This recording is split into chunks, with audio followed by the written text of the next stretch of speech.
Hi guys, welcome back to my channel my civil construction. मैं अभिषेक कुमार सिंह। आज हम आपको बताएंगे कि पीसीसी कैसे करें एंड एक्सटेंशन वर्क कैसे करें। अभी पीसीसी करने के लिए पहले हमें एक्सटेंशन वर्क करना पड़ेगा। मान लीजिए हम एक बिल्डिंग बना रहे हैं। एक बिल्डिंग बनाने के लिए हमें क्या करना पड़ेगा, पहले साइट देखना पड़ेगा, हमारा वहाँ लैंड है, कहाँ साइट है, वहाँ वो प्रॉपर हमको चेक करना पड़ेगा। चेक करने के बाद क्या है, हमने प्लानिंग से ड्राइंग बनाया। ड्राइंग बनाने के बाद क्या है, हमको ड्राइंग को स्टडी करना पड़ेगा प्रॉपर। ड्राइंग स्टडी करने के बाद जो है हमारा 2-3 इंपॉर्टेंट चीज़ चाहिए एक्सटेंशन वर्क करने के लिए। हमें क्या है, अभी वहाँ जिस जगह पर हम खड़ा है, जिस ज़मीन पर हम खड़ा है, वहाँ का जो लेवल क्या है, आरएल क्या है, तो वहाँ पहले हम क्या करेंगे, सर्वे पॉइंट से जो है एक टीबीएम लेंगे। जो टीबीएम होता है टेम्पररी बेंच मार्क, टीबीएम बोलते हैं। सर्वेयर से पॉइंट ले लेंगे। जैसे सर्वेयर से पॉइंट लेने के बाद नॉर्मल देता है 530 या 94.000, ये टेम्पररी बेंचमार्क देता है। अब वो हमको क्या है, यहाँ का जो है लेवल मिल गया। अब लेवल मिलने के बाद क्या होता है कि हम वहाँ किस लेवल तक, किधर कितना नीचे तक हम मिट्टी खोदाई करें कि हमारा वहाँ से पीसीसी स्टार्ट हो। अभी मान लीजिए ड्राइंग में हमको सपोर्ट डेट दिया है 527.8, हमको ड्राइंग में दिया रहता है कि इस लेवल से हमारा पीसीसी टॉप है। तो पीसीसी टॉप हमारा है ये, पीसीसी टॉप से 100 mm पीसीसी बॉटम जाता है, क्योंकि पीसीसी थिकनेस 100 mm रहता है ये। अब जो है हमारा 100 mm माइनस करें तो पीसीसी का बॉटम जो हो गया 527.7 ये आया। तो हमारा यहाँ जो ज़मीन है, जो हमारा एक्सटेंशन वर्क होगा इस लेवल पर होगा। अब ये लेवल पर हमने मान लीजिए एक्सटेंशन वर्क कर दिए हम। तो एक्सटेंशन वर्क करने के बाद क्या होता है कि फिर सर्वेयर से हम चेक करा देते हैं कि ये लेवल हमारा आया कि नहीं आया। फिर इसके बाद जब ये लेवल आ गया तो फिर हमारा पीसीसी का लेआउट से हमारा पीसीसी का मार्किंग हम करा देंगे चारों कॉर्नर। फिर इसके बाद जो है शटरिंग लगा देंगे।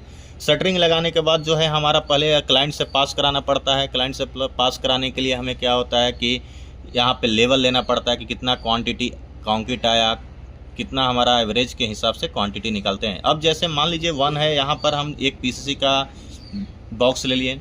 अब मान लीजिए हमको एवरेज निकालने के लिए हमें पहले क्या करना पड़ेगा, पहले ऑटो लेवल लगाना पड़ेगा। ऑटो लेवल लगाने के बाद जो है फिर हमारा यहाँ लेवल लेना पड़ेगा। लेवल लेने के लिए हमें मान लीजिए ऑटो लेवल लगा लिए। ऑटो लेवल लगाने के बाद जो है हमारा यहाँ पर एक अपना यहाँ देखिए टीबीएम हो गया।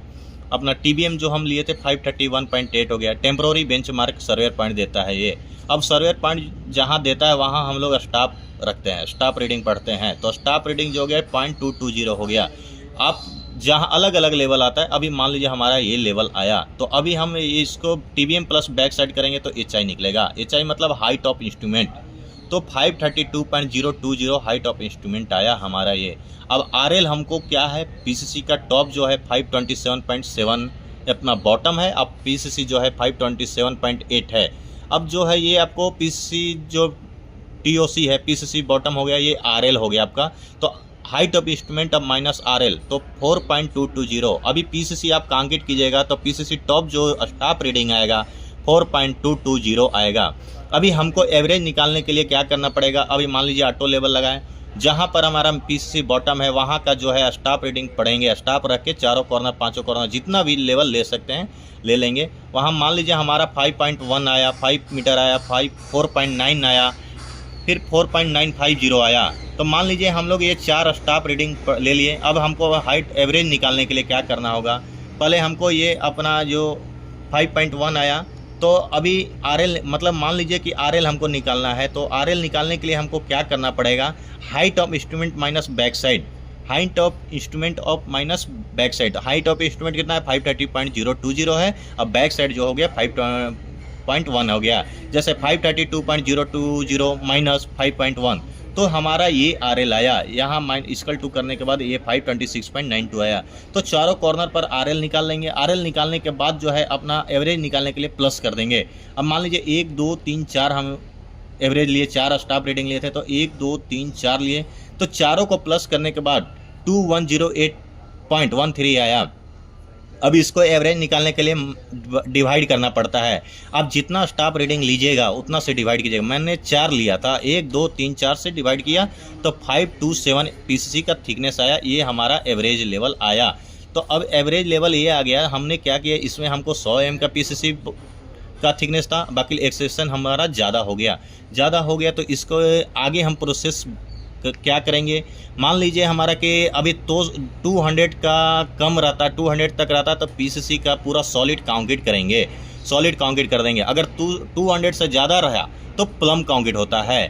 प्लम कंक्रीट के लिए क्या होता है, प्लम में जो होता है छोटा छोटा पत्थर होता है, बोल्डर होता है, उसको क्या करते हैं हम लोग कंक्रीट में मिक्स करते हैं, कंक्रीट में डालते हैं। मान लीजिए 100 mm 100 mm पीसीसी डाल दिए, उसके ऊपर बोल्डर डाल दिए, पत्थर डाल दिए, फिर इसके बाद 100 mm पीसीसी डाल दिए, बोल्डर डाल दिए। इस तरीक़ा से हमने पीसीसी को पूरा कंप्लीट करेंगे।